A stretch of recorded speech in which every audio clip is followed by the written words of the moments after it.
esok hari. Yang kedua, hikmah yang kedua dari perjalanan Isra Mi'raj Nabi Muhammad sallallahu alaihi wasallam.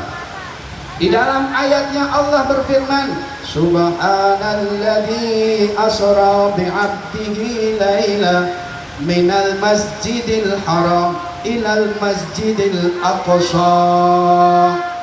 Yang kedua, hikmah Isra Mi'raj. Pak, Pak, pengin mulia enggak? Pengin diampuni dosanya enggak, Pak? Pengin dapat surga enggak? Pengin keluarganya sakinah enggak? Pengin derajatnya mulia dunia akhirat enggak? Pengen? Saya tanya bapaknya pengen semua. Ibu-ibu saya tanya, Bu, pengin mulia enggak? Pengin diampuni Allah enggak? Pengin keluarganya sakinah enggak? Pengin anak-anaknya diangkat derajatnya oleh Allah enggak?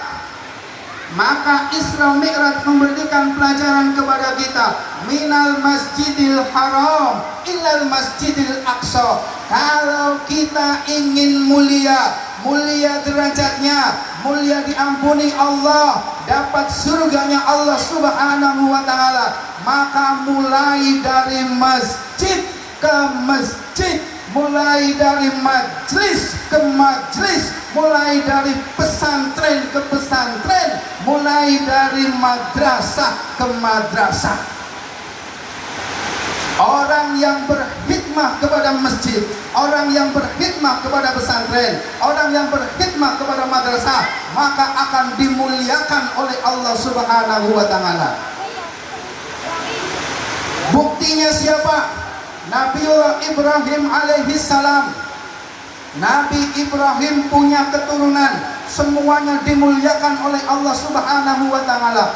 Bahkan Nabi Ibrahim dijuluki sebagai Abul Anbiya, bapaknya para nabi. Ketika Nabiullah Ibrahim punya anak namanya Ismail, masih di dalam gendongan, masih kecil, kemudian Allah perintahkan kepada Nabiullah Ibrahim, "Hai Nabi Ibrahim, pergi kamu ke lembah sana, tempatkan anakmu Ismail di lembah sana. Lembah yang tandus kering kerontang, tidak ada tumbuhan, tidak ada makanan minuman."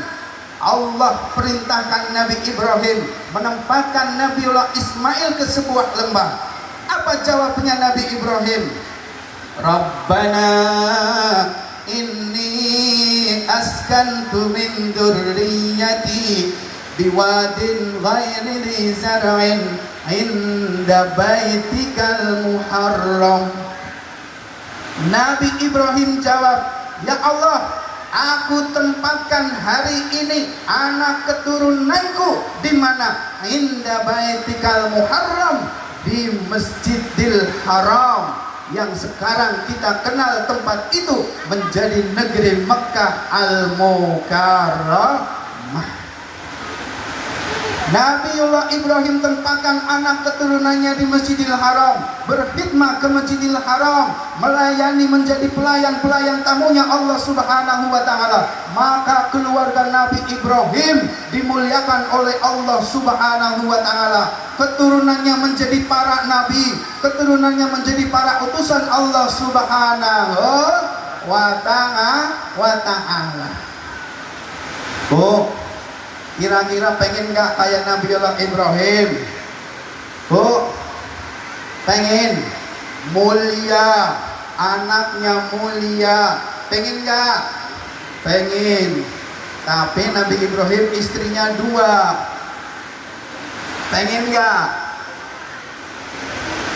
Bapak setuju nih? Setuju Pak? Pengen mulia nggak? Kayak Nabi Ibrahim. Saya nanya sama ibu-ibu, katanya Nabi Ibrahim istrinya 2. Ibu-ibu jawab, Pak Ustadz, Nabi Ibrahim itu istrinya 2. Istri yang kedua setelah dia dibakar. Kira-kira bapak-bapak siap nggak? Istri yang kedua setelah bapak-bapak dibakar kayak Nabiullah Ibrahim alaihis. Jawabannya ibu-ibu begitu. Ibrahim alaihissalam, bahkan di dalam Al-Quran Allah subhanahu wa ta'ala berfirman, Innallaha astafa Adam wa Nuh wa ala Ibrahim wa ala Imran alal alamin. Allah milih supaya kita nyontoh siapa? Nabi Adam, Nabi Nuh. Kenapa enggak dikatakan Ali Adam? Kenapa enggak dikatakan Ali Nuh? Karena keturunan Nabi Adam itu juga ada yang tidak sesuai dengan keimanannya kepada Allah Subhanahu wa ta'ala. Kenapa kita enggak contoh Ali Nuh? Karena anaknya Nabi Nuh ada yang kufur kepada Allah Subhanahu wa ta'ala. Maka terusan ayatnya suruh contoh siapa? Ali Ibrahim, keluarga Nabi Ibrahim. Yang kedua suruh nyontoh siapa? Ali Imran. Ayo, ini bukti yang kedua. Tadi bukti yang pertama, kalau pingin punya anak laki-laki seperti Ismail, menjadi orang yang mulia, sampai keturunannya menjadi orang yang mulia, maka hikmahkan anak laki-laki kita ke masjid, hikmahkan anak laki-laki kita ke pesantren, hikmahkan anak laki-laki kita ke majelis, ke pondok pesantren, ke madrasah. Yang kedua, kalau punya anak perempuan bagaimana Pak Ustadz? Sama, pelajarannya dari mana? Pelajarannya dari keluarga Ali Imran.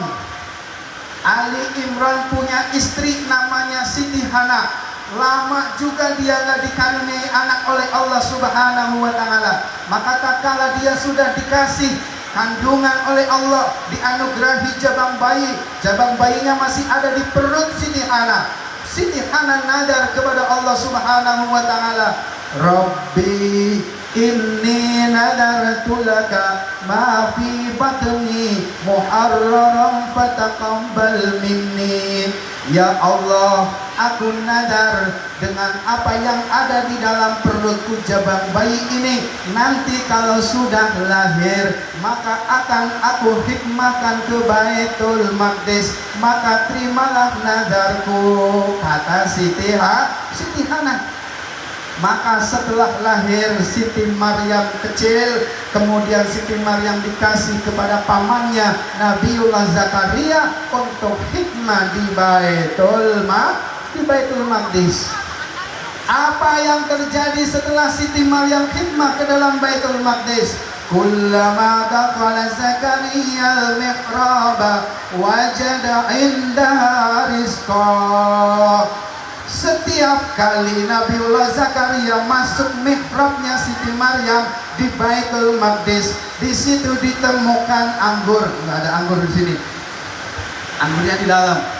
Di situ ada gorengan, di situ ada macam-macam makanan, rizki dari Allah Subhanahu wa ta'ala. Maka kalau kita ingin punya anak perempuan yang mulia, maka ayo kita hikmahkan ke masjid, kita hikmahkan ke pesantren, hikmahkan ke majelis taklim, hikmahkan ke madrasah. Insya Allah anak-anak kita menjadi anak-anak yang mulia.